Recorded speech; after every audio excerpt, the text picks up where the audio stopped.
Chamam-me de psicólogo. Não é verdade, sou apenas realista no sentido mais elevado, ou seja, retrato todas as profundezas da alma humana. Quem disse isso foi Dostoiévski, ou Dostoiévski, como você preferir chamá-lo, escritor de Crime e Castigo, o livro sobre o qual vamos conversar no vídeo de hoje. Essa frase ela ficou muito famosa, foi encontrada em um de seus cadernos de anotações. É muito interessante porque Dostoiévski foi esse escritor que mantinha esses cadernos, portanto, nós temos algumas reproduções muito interessantes. Dá até para ver que ele gostava bastante de desenhar. Ele era grande desenhista, eu vou dizer aqui. Dá para vocês verem aí por essas imagens como pode ser interessante justamente analisar essas imagens. Bora então que hoje vamos conversar sobre um dos maiores livros da literatura, que aliás já queria ler há muito tempo e eu fiz com vocês na leitura conjunta do início desse ano de 2021. Mas antes, não se esqueça de checar se você já é um inscrito regular aqui do Literaturice e se não for, peço para que nesse momento você aproveite para apoiar o meu trabalho, clicando no botão se inscrever ali embaixo, fazendo parte dessa comunidade, para receber aí conteúdos literários sempre, toda semana aí, recebendo esses nossos conteúdos que postamos por aqui. Bom, Dostoiévski é um escritor russo muito famoso, muito conhecido e lido aqui no Brasil, e uma de suas obras que eu ainda não tinha lido, aliás, muitas delas eu não li, mas essa especialmente estava na minha lista há muito tempo,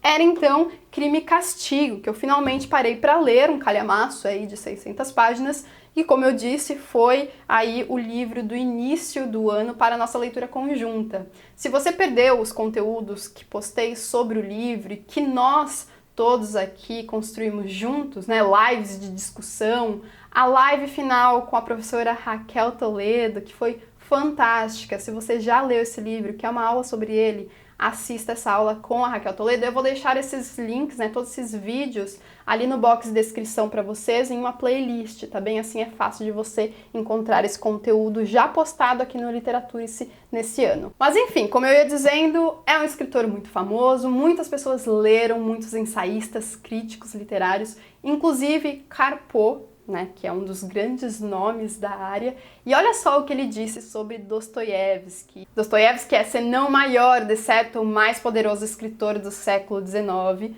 ou do século XX, pois a sua obra constitui o marco entre dois séculos de literatura. Literariamente, tudo que é pré-dostoiévskiano é pré-histórico. Ninguém escapa à sua influência subjugadora, nem sequer os mais contrários. Portanto, foi um escritor cuja obra, e aí ela é extensíssima, super influenciou os outros escritores e pensadores que vieram depois dele. Freud, Nietzsche, enfim, muitos. Crime e Castigo foi escrito entre 1865 e 66, publicado em um periódico chamado Mensageiro Russo, que aliás foi a mesma revista que publicou Guerra e Paz de Tolstói também. É importante e interessante mencionarmos aqui que esse livro foi o segundo publicado pelo escritor depois que ele foi preso e exilado entre 1849 e 59, portanto, um período aí bastante longo, e no qual ele viveu angústias mil, certo? Então, temos até um livro dele chamado Recordação das Casas dos Mortos, que é justamente uma escrita muito baseada nesse período em que ele esteve preso, exilado. Então esse livro, de certa maneira, ecoa, sim, o que ele presenciou, o que ele experienciou nesses anos aí tão duros. A ideia para o livro surgiu quando ele estava precisando levantar uma grana, então ele propôs para o editor da revista o relato psicológico de um crime, que é basicamente o que nós temos aqui. Se você é spoilerfóbico, eu recomendo que você, e não gosta nada mesmo de saber sobre o que acontece na história, de saber nada sobre a história, eu recomendo que você não assista nenhum material, nenhum vídeo, não leia nada, nem mesmo a sinopse, tá bom? Nem mesmo o título, eu sei que é difícil, mas não pense muito sobre o título, porque já temos aqui um pouco a indicação do que temos no livro. Temos sim um crime, mais ou menos, eu vou colocar por cima, e um castigo. Segundo o próprio escritor para esse editor, a ação se passa no tempo atual. Um estudante expulso da universidade, pequeno burguês de origem, vive na extrema pobreza e por leviandade, por perturbação do juízo, acaba se rendendo a certas ideias estranhas e inacabadas que estão no ar. e decide sair de uma vez por todas de sua situação sórdida. Resolve matar uma velha que empresta dinheiro a juros. Nada melhor do que o próprio escritor para meio que resumir aqui a história. Ele basicamente fez isso para escrever uma novela no início que acabou se transformando nesse calhamaço, né?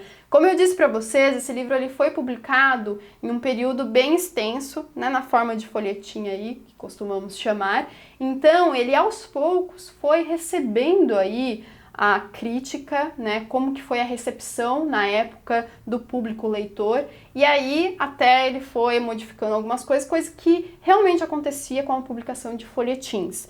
Por isso que para um leitor de hoje, do século XXI, é bem interessante analisarmos isso, o andamento da história. É muito diferente do que um livro concebido para ser um volume já publicado, único, enfim, já encerrado aqui nas suas folhas, do que querer, né, a capítulo, instigar o seu leitor a continuar comprando a revista e lendo, portanto, o conteúdo, consumindo esse conteúdo aos poucos.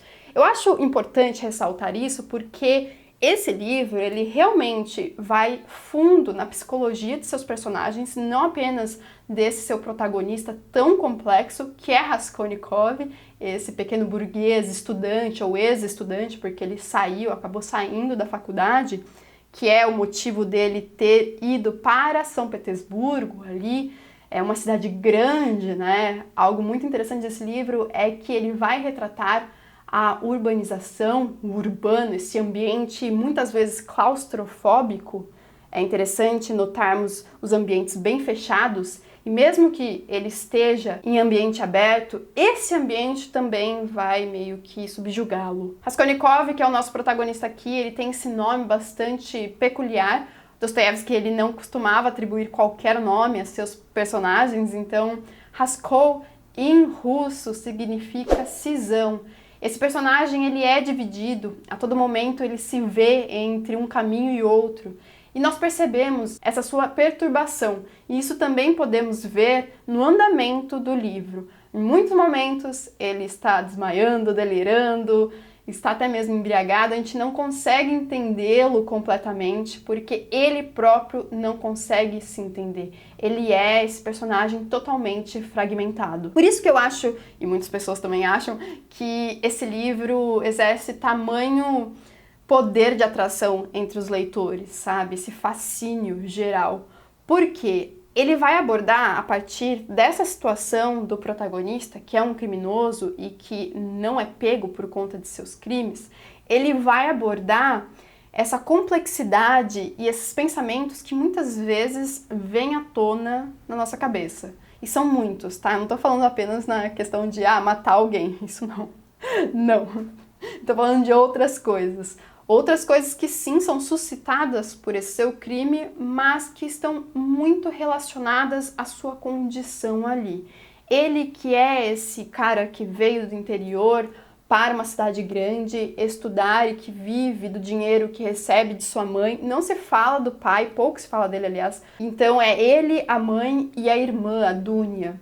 Há uma questão aí com a irmã que também vai envolvê-lo bastante, que é a respeito de sua condição enquanto preceptora na casa de uma família rica e que há um assédio ali, tá?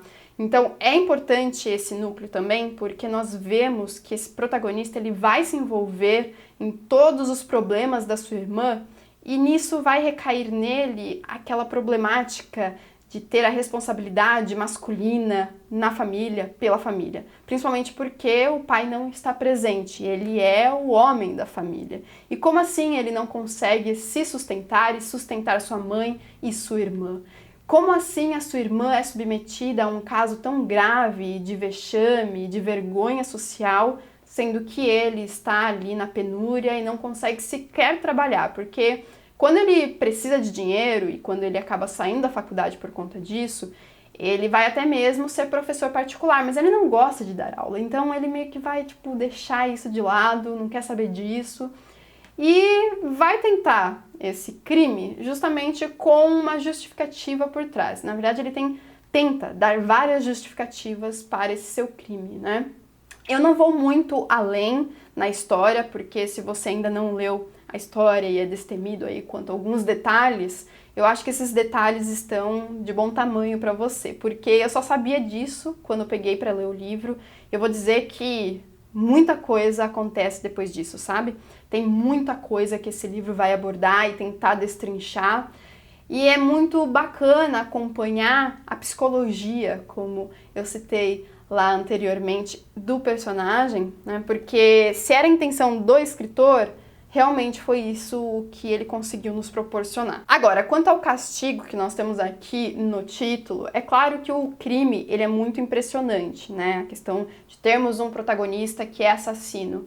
Mas o castigo vem de uma forma tão atroz e é tão interessante vê-lo crescer aqui dentro do enredo, que eu vou dizer para vocês que o livro, né, tem essas duas partes, crime e castigo, mas que grande parte do livro se refere ao castigo. Ele é dividido em 6 partes, tá? E a todo momento ele é muito tenso. Isso porque esse livro é um passeio pela consciência de um criminoso. E nós temos nesse criminoso o exemplo daquela época de um jovem muito ligado a pensamentos da época, que marcaram e muito os pensadores russos jovens.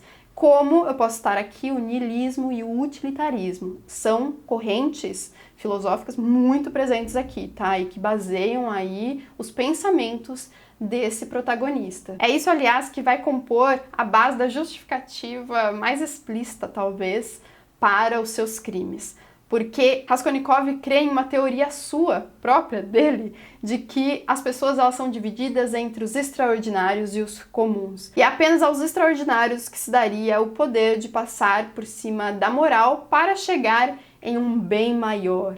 Até mesmo passar por cima de pessoas, ou seja, matá-las, para chegar a esse bem maior. Raskolnikov se considera aqui um extraordinário e por isso ele acha que há uma justificativa para o seu crime. Mas, poxa, essa velha, né, a agiota, tá causando tanto mal às pessoas, então eu vou matá-la, ficar com seu dinheiro e por isso as pessoas vão viver melhor. Claro que eu tô dando uma ideia por cima, né, de toda essa questão da teoria que ele cria a respeito desses tipos de pessoas, mas ele tem fixação por poder, não é à toa que um dos seus maiores exemplos é Napoleão Bonaparte, símbolo do poder absoluto e despótico. Uma coisa que eu gostei bastante de aprender com essa experiência de leitura foi que a Rússia, especialmente no século XIX, tinha na literatura a sua maior fonte de reflexão filosófica, de debate político-cultural. Portanto, através de livros é que eles podiam debater, principalmente por conta da censura também que rolava solta. E isso você pode encontrar, né, sendo melhor destrinchado, explicado pela professora Raquel Toledo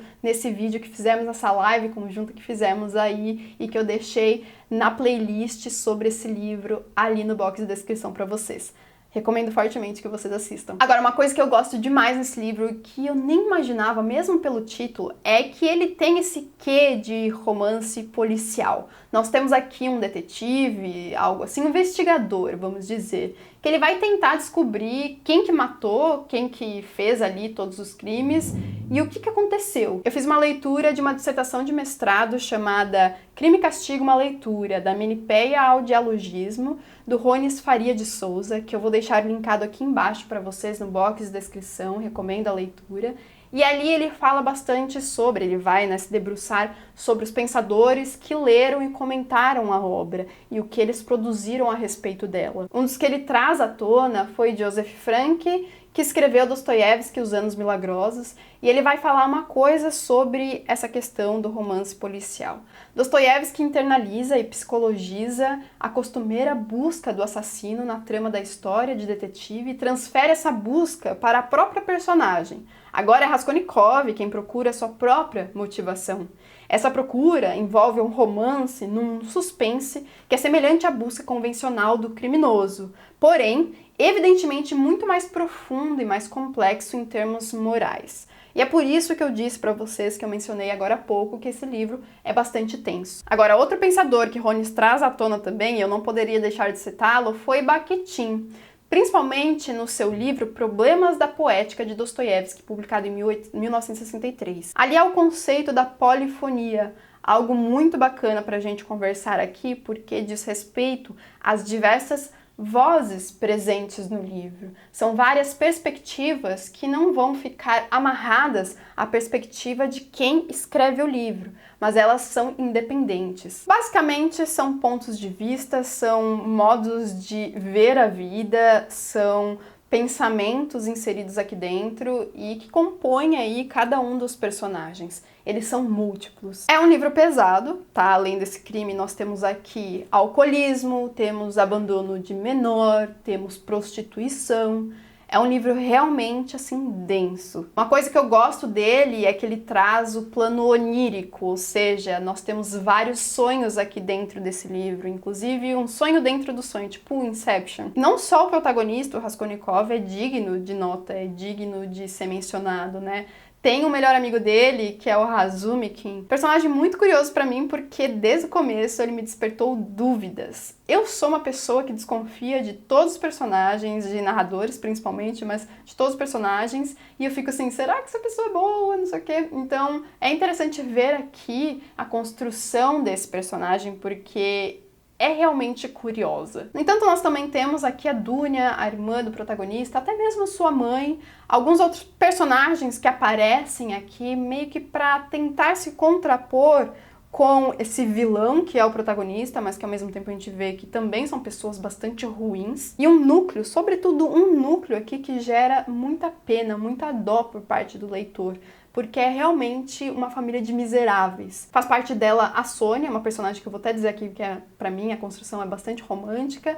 Talvez o quê do romance pra mim, o que eu menos gostei do romance foi a construção dela, principalmente o desfecho. Mas por conta de dificuldades mil, ela acaba se prostituindo e é aqui essa visão do assassino com a prostituta que muito vai instigar a nossa leitura. Eu quero aqui comentar com você sobre essa edição, né? Eu li na edição da Todavia, que é a tradução do Rubens Figueiredo, um grande tradutor do russo, mas nós também temos essa edição da editora 34, que é muito famosa. Eu li trechos dela, tá? Gostei de ambos. Aqui nós temos a tradução de Paulo Bezerra, então os dois livros para mim são muito bons, super recomendo para vocês. Essa escrita aqui, para mim, foi mais fluida, ela talvez seja um pouco mais contemporânea, talvez, em termos de vocabulário, não sei dizer ao certo, mas para mim ela fluiu melhor, apesar de eu achar de extrema qualidade também essa daqui. Bom, os tradutores, pesquisadores vão concordar comigo certamente. Bom, é isso, pessoal. Nesse momento do vídeo eu vou agradecer a presença dos madrinhos aqui na História do Literaturas, que são os seguidores que apoiam o meu trabalho, que recebem em troca conteúdos exclusivos em primeira mão, como o podcast de leitura conjunta, né? Eles receberam um podcast sobre Crime e Castigo, no qual eu comentei o livro inteiro. Foram horas e horas e horas conversando com o pessoal. Aí, se você quiser ter acesso a esse conteúdo, que continua muito em dia, você pode se tornar um madrinho também, receber aí acesso a esses LCasts, né, os podcasts passados que já foram postados, tá bem? Muito obrigada, madrinhos, muito obrigada a todos vocês por me acompanharem, por apoiarem meu trabalho. De novo, é muito importante que você dê o seu curtir aqui nesse vídeo, que você compartilhe esse vídeo com o seu amigo leitor e também se inscreva no Literaturas. Vamos ficando por aqui, um grande beijo pra vocês e até o próximo vídeo. Tchau, tchau!